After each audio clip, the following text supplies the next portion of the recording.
headlines here in France. Florence Firmino joins me for that. Good morning. Good morning, Catherine. And first of all, papers reacting to very important 2015 budget proposals laid out yesterday. That's right. Now, papers across the political spectrum are very critical of this 2015 budget. Let's start with L'Opinion, the pro-business paper. It says that the budget is full of approximations and optical illusions. This is political distracting at its best. The budget doesn't take into consideration just how damaged the French economy really is, according to L'Opinion. And L'Opinion offers to show the real picture, to be honest about the real figures. You can see les vrais chiffres and how scarce our resources actually are. So that's what L'Opinion, the pro-business paper, thinks. The communist paper is also very critical of this budget, but for different reasons. L'Humanité is critical of the 21 billion euros in spending cuts that are in the budget. According to L'Humanité, this is way too much. It's a major burden for French people. It's unacceptable, according to L'Opinion, that everyday French people are going to have to tighten their belt while the government is writing checks to businesses and business leaders. Now, the government has promised to lower taxes for low-income earners, but Le Parisien says that's not enough to make people happy. Le Parisien says that just about everybody is going to have to dig into their pockets to pay for other spending increases. So you can see it's quite alarmed here on the front page of Aujourd'hui en France, Le Parisien. Taxes are lowering, but everything else is increasing. That is something that certainly will alarm a lot of people here in France, like you say.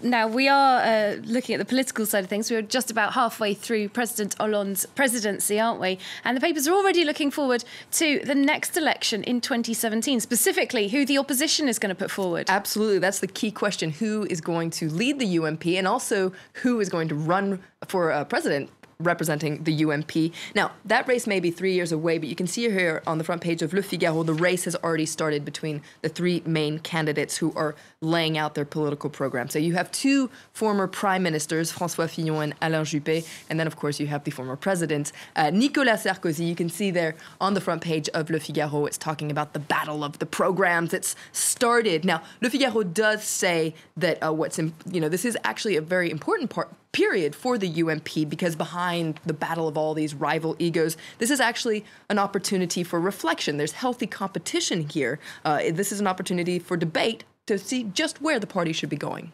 And Le Figaro is particularly focusing on one of those candidates, the best known, Nicolas Sarkozy. That's right. Nicolas Sarkozy is on the cover of this week's issue of Le Figaro magazine. Now, that comes out tomorrow, but you can already see, some sneak peeks here in Le Figaro on their website. You can see here Sarkozy talking about his ideas for France. So he talks about his program. He talks a lot about the economy. He wants to lower, for instance, the number of civil servants, reform the very controversial 35-hour work week, and delay the age of retirement. We've heard that 63. before, haven't we? We have heard this before. How many people came out in the streets against that last time he tried? Well, it may not make everyone happy, but at least he's sticking to his guns. He's sticking to his guns, sticking to what he, as you said, did as president. So that's his program. François Fillon talks about his program in Libération today. He also talks about radical and drastic plans to cut public spending by 110 billion euros over the next presidency, which lasts 5 years. And he also talks about cutting jobs in the civil service. He wants to cut 600,000 jobs in the civil service. This is likely to be very controversial. Absolutely. Enormous civil service here in France.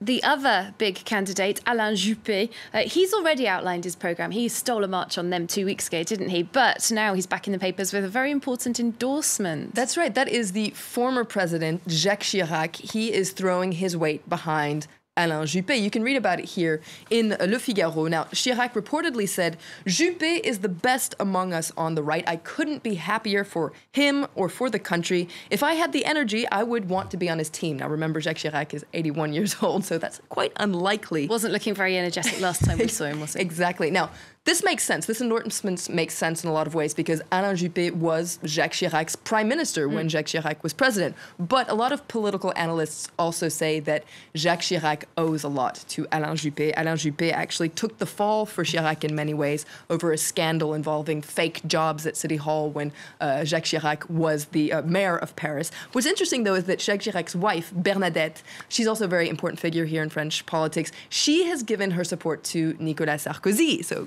This could be a little tricky dramatic times around the in breakfast couple. table in the Chirac house. Absolutely. Check out this cartoon in Libération. You can see Jacques Chirac and Bernadette Chirac, well, dishing it out there. They're really like Punch and Judy, aren't they? Exactly. And you can see there in the background Juppé and Sarkozy looking on, and Juppé saying, well, may the best one win. It looks like Bernadette has a little bit of the upper hand there. It does, with her rolling pin. Let's see what happens. Thanks very much, Florence Villemino, our press reviewer here on France 24.